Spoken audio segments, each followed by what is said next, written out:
It wouldn't be a complete season of love, death, and robots if not for a compelling alien story, and Season 4 gets to the point right away in the second episode, titled Close Encounters of the Mini-Kind. It's a short episode of only around 6 minutes, but the story has enough depth to leave a strong impact on the viewer. What's particularly amusing in this thought-provoking narrative is that we see a miniaturized version of everything from the humans on Earth to the aliens who arrive. In this video, we'll dive deep into the eventful episode and also explore the various theories that have surfaced regarding the origin of these tiny alien creatures. Before we go into our explanation, we have a very small request. If you like our content, please support us by subscribing to our channel. This is a small click for you, but for us it means a lot. Thank you. Let's begin.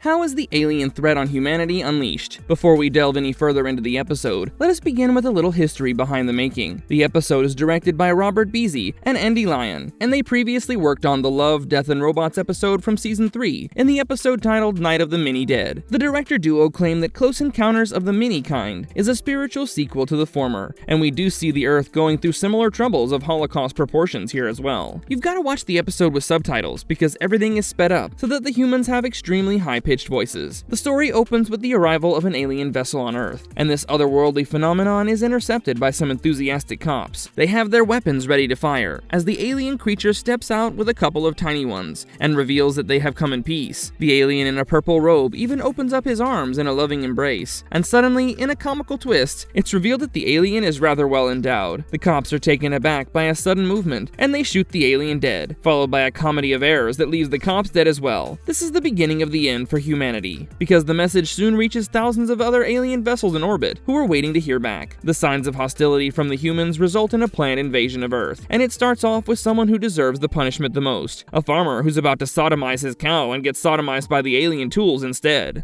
How do the humans fight back, and what's the fate of this alien invasion? The initial attack is brutal, and it has the humans reeling under pressure, but they soon regroup and put up resistance. Many of the smaller ships are knocked out of the skies, and many attacking aliens are slain with their own weapons. Crude human technology like cranes and cars are cleverly used to overpower the aliens, and although the resistance only works in brief pockets, it still works. Finally, when the smaller vessels are forced to retreat to the mothership, the humans attempt to construct a mega weapon from a baseball stadium. This one would probably be powerful enough to decimate the aliens completely, but the entire attempt goes horribly wrong after a human misfires their weapon. This triggers a chain of events that are impossible to stop. And finally, the super weapon points inward to Earth and fires on it. It creates a massive black hole that seemingly kills everyone, including the humans and the aliens. The entire solar system seems to have disappeared from the Milky Way galaxy, and the episode ends with a momentary fart sound effect that will remind you of Night of the Mini-Dead, which also ended similarly. Are the extraterrestrials more advanced than humans? The alien creatures that we encounter in this episode are an enhanced species without a doubt, and their technology seems to be far more advanced than the humans. Firstly, the spacecraft and weapons that they use are way beyond human capabilities, and even though the feisty humans fight back, their technology is subpar at best. The sudden alien attack leaves the entire world devastated, as the countries and their defenses fall like ninepins. However, the aliens aren't invulnerable or immortal, because we've seen the human forces take down quite a few of them and their spacecraft. What seems to be the most effective against them is their own advanced weaponry, and they also lack the courage and spirit that the humans have. They run to the mothership at the first sign of trouble, while the humans continue to fight against all odds, even after much of the world is laid to ruins. What are some of the deadly weapons used by aliens? The technological advancement of the alien creatures is evident from their high-tech weapons and craft. One of the most powerful tools in their arsenal is the insane gravitational pull that the spacecrafts are capable of. This is strong enough to lift entire cars and whales from the seas, and humans are merely playthings against it. Also, the robotic weapons employed by the aliens on land seem to be quite efficient, as they move extremely fast through the terrain and blast out the enemies. The aliens themselves fire some kind of advanced laser weapon, and this is later used by the humans against them, following the counterattack.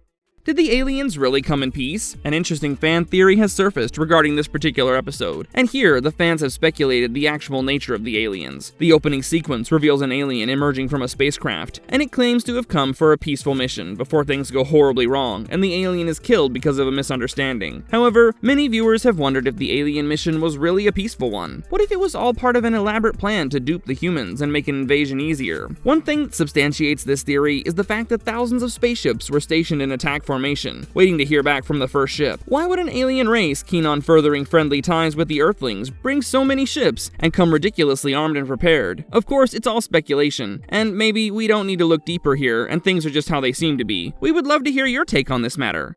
What is the true meaning of the story? What did the director say about the theme of this episode? On the face of it, Close Encounters of the Mini-Kind is a fun-filled episode, but the real meaning, if you read between the lines, is quite fascinating. The story essentially speaks volumes about human nature, from their stupidity to their ability to come together when faced with a crisis. Here, the entire problem starts off because of some silly cops who fail to interpret the peaceful alien message. The humans are clearly in the wrong, and they make some comical mistakes all through the narrative. However, when the crisis looms large, the humans still have the capability to come together and put up some resistance against a superior alien threat. It even works briefly until everything goes haywire, but the spirit of fighting remains a crucial part of human nature. Another theme that has been touched upon in this episode is the final sequence, where the entire solar system is seemingly obliterated by the weapon gone wrong. When we see this from the perspective of the entire galaxy, it's nothing but a tiny blip. This passes along a crucial message regarding the futility and tiny nature of so-called gigantic issues that trouble humanity. Even the destruction of the entire system is not a big enough event for the universe.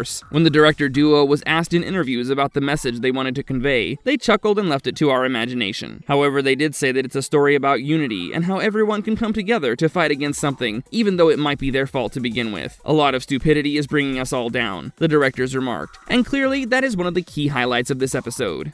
Marvelous Verdict, a miniaturized crisis of the mega kind. One of the best things about the 4th season of Love, Death, and Robots is that every single episode has something unique to offer. This one, for instance, is done in an isometric 3D animation style, and the high-speed narrative makes the mega crisis look comical. It's probably the funniest alien invasion story you'll come across, even though it ends with the destruction of humanity as we know it. Every piece of detailing has been handled with care, and the visuals are delightful for the entire 6 minutes of runtime. All in all, you shouldn't miss out on this hidden gem because of some of the more impactful episodes of Season 4, and we can assure you that this will be 6 minutes well spent. Do let us know in the comments below what you think of this crazy narrative and the innovative alien invasion presentation. Also, tell us which other episodes of Season 4 did you enjoy watching. Make sure you check out our other videos on the show on our channel, and if you liked our content, don't forget to leave a like and subscribe to us if you haven't already. Have a good one and be safe. Thanks everyone.